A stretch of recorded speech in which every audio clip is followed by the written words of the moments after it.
we are being watched not only by agencies of the government, but by beings from beyond our world. They also claim that they set us on this course in the ancient past, and that we can find evidence of their existence in the stories of a group of ancient aliens known as the Watchers. In the 4th chapter of the Hebrew Bible's book of Daniel, the Watchers are described as a group of divine overseers, later associated with angels.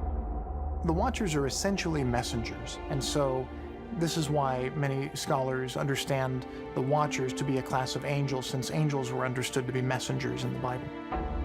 They're tasked with managing the earth and watching over humans. And some of these are said to be good watchers. They do their jobs dutifully. And others are said to be bad watchers. It is said about the Watchers that nothing happens on earth that is not ordained by their hand and executed by their agents. Who are they? What are they? Well, Daniel doesn't necessarily go into greater detail, but there were numerous other texts that teach more about that which is recorded in the biblical books. One of the most famous, of course, is the Book of Enoch. The Book of Enoch, containing the first-hand account of the great-grandfather of Noah, was stricken from the Bible's Old Testament at the Council of Laodicea in the 4th century AD.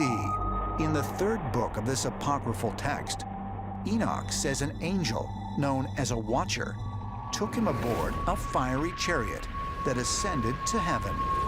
Enoch is brought up into outer space, into heaven.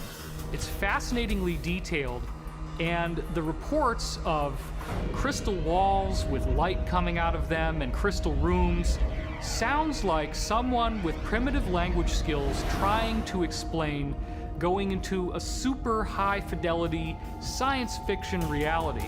In many ways, when you read the Book of Enoch, he is an abductee by extraterrestrials. And they're taking him into a spaceship, they're showing him the earth, they're giving him special instructions. Northeast Syria, the Kabur River.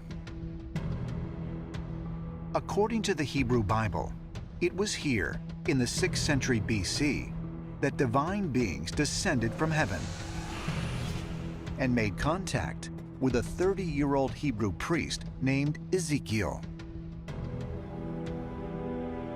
Ezekiel was by the river Chebar, and he said a great whirlwind came toward him. He described it as a fire enfolding itself, and out of the fire was the color of amber, which is the Hebrew word, which means polished spectrum metal, which implies that it's metallic and that it's spinning. And it lands in front of him, right directly in front of him, and suddenly, out of this whirlwind come 4 creatures. In the Bible, the prophet Ezekiel calls these spiritual beings cherubims and describes them as having 4 faces, 4 wings, and skin that shone like polished bronze.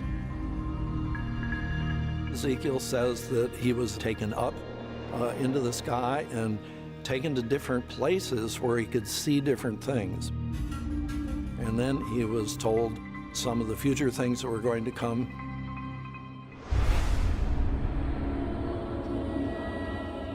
But what in fact was the mysterious object that touched down in front of Ezekiel and lifted him up to the sky? And who were the strange beings that emerged and shared a vision of the future with the prophet? He's got the best description of a UFO that's anywhere in the Bible, because he basically says that the thing looked like a wheel within a wheel, kind of a classic flying saucer description. It's basically the account of a guy who's been abducted, who has been told certain things, and who's then returned to the place of origin. It would be what we today would describe as an abduction account.